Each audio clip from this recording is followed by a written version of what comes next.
Capturing movement in your photos seems like a bit of an oxymoron since a photo is supposed to be a still moment in time, no? That won't stop us from trying and getting some pretty cool photos out of it. And today we show you how.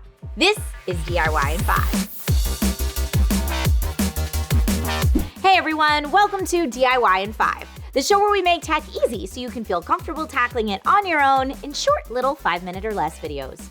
Today, we are adding a new arrow to our quiver of photography skills, and that's effectively and artistically capturing movement in a still photo.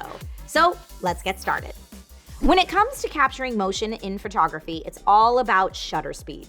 A faster shutter speed can freeze a moving subject, whereas a slower shutter speed will cause a moving subject to blur in your photo. Too much blur? No bueno. Just the right amount of artistic blur can be really cool. Either way, you'll want to shoot in shutter speed mode so you have ultimate control of the shutter speed without having to adjust everything manually, slowing you down as your subjects whiz on by. Once you've got shutter speed mode selected, then you'll want to set the ISO depending on the light.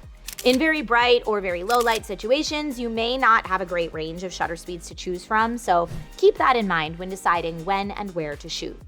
Okay. Let's say you want to take a clear picture of a fast-moving subject. You'll want to select a very fast shutter speed, like very, very fast, like over 1/1000th of a second fast to be safe for athletes or fast-moving children.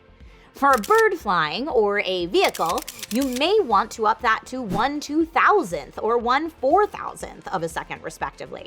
Now, if you want a slight blur to help show the movement, a shutter speed between 1/350th to 1/500th of a second will do a great job of freezing, but still show a small amount of blur.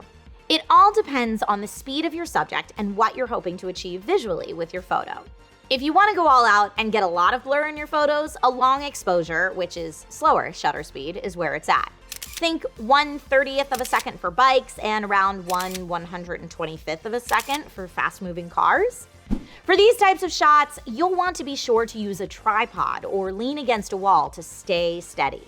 Anything not moving will appear clearly in focus in the photo, while the moving subject will blur. Whenever you are shooting movement, you will be taking a lot of photos, experimenting with movement, light, and maybe even taking burst photos to get exactly the right shot. Many photographers prefer to shoot in RAW format, but it does increase the amount of storage and write speed required. This is something to keep in mind when capturing motion or shooting in shutter priority mode.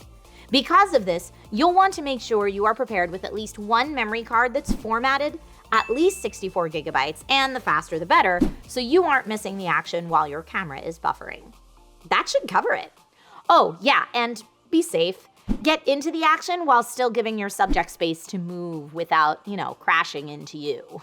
If you found the information in today's video helpful, please feel free to like this video, share it with a friend, and subscribe to the channel so you don't miss out on any future tech tips.